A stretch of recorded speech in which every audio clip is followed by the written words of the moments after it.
एक एक एक येत जा लवकर, येत जा लवकर. एनडीटीव्ही पकड.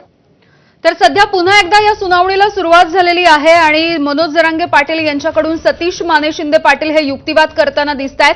दुसरीकडे राज्य सरकार सुद्धा स्वतःची भूमिका मांडताय. हायकोर्टामध्ये या सुनावणीला सुरुवात झाली आहे. जरांगेंच्या वकिलांचा सध्या युक्तिवाद सुरू आहे.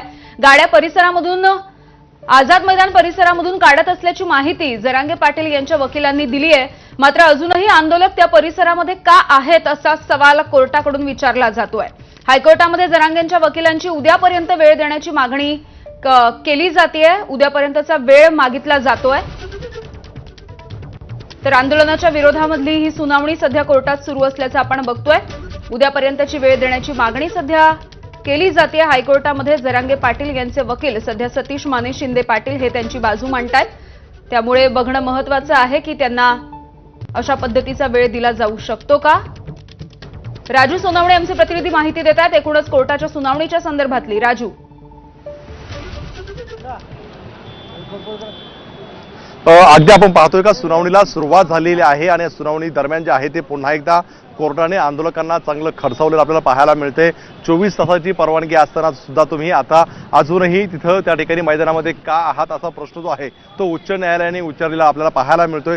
सातत्याने तुम्ही कुठेतरी अवमान करत असल्याचं सुद्धा उच्च न्यायालयाने जे आहे ते म्हटलेलं आहे. त्यामुळे तुम्ही सातत्याने नियमांचं उल्लंघन करताय असं सुद्धा न्यायालयाने म्हटलेलं आहे. त्यामुळे आपण पाहतोय की 3 वाजेपर्यंतची मुदत दिलेली होती आणि 3 वाजता संपूर्णपणे मैदान खाली करण्याचे जे आदेश जे आहेत ते मुंबई उच्च न्यायालयाने दिलेलं होतं. आणि जर पोलीस किंवा राज्य सरकार ही भूमिका पार पडत नसेल तर आम्ही स्वतः रस्त्यावरती उतरून याचा जो आहे तो आढावा घेऊ असं स्वतः उच्च न्यायालय म्हटलेलं होतं. आणि त्यानुसार पोलीस सुद्धा मैदानामध्ये दाखल झालेले होते.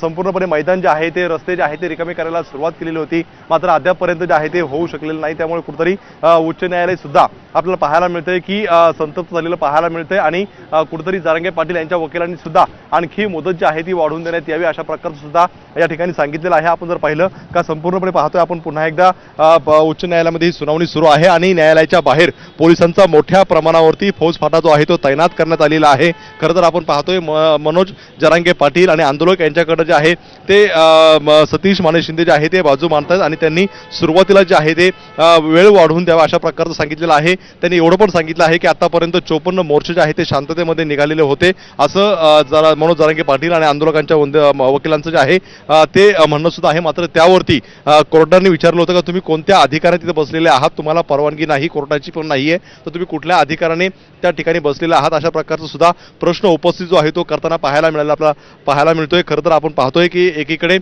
सुनावणी सुरू आहे, दुसरीकडे पोलीस जे आहे ते सर्व आंदोलकांना बाजूला करण्याचे प्रयत्न करतात आणि तिसरीकडे पाहिलं तर राज्य सरकारची जी काही उपसमिती आहे त्यांनी सुद्धा मसुदा तयार केलेला आहे आणि थेट आता ते जरांगे पाटलांच्या भेटीला जात आहेत. त्यामुळे जर जरांगे पाटील यामध्ये यांचं जर कदाचित या ठिकाणी जर समाधान झालं तर आंदोलनाची जी आहे ती मागे घेण्याची कदाचित घोषणाही होऊ शकते. कारण आपण पाहतोय की कोर्टाकडनं सुद्धा कडक ताशेरे जे आहे ते ओढले जाताना आपल्याला पाहायला मिळतात. त्यामुळे कोर्ट सुद्धा जे आहे ते अनेक निर्देश दिलेले आहेत.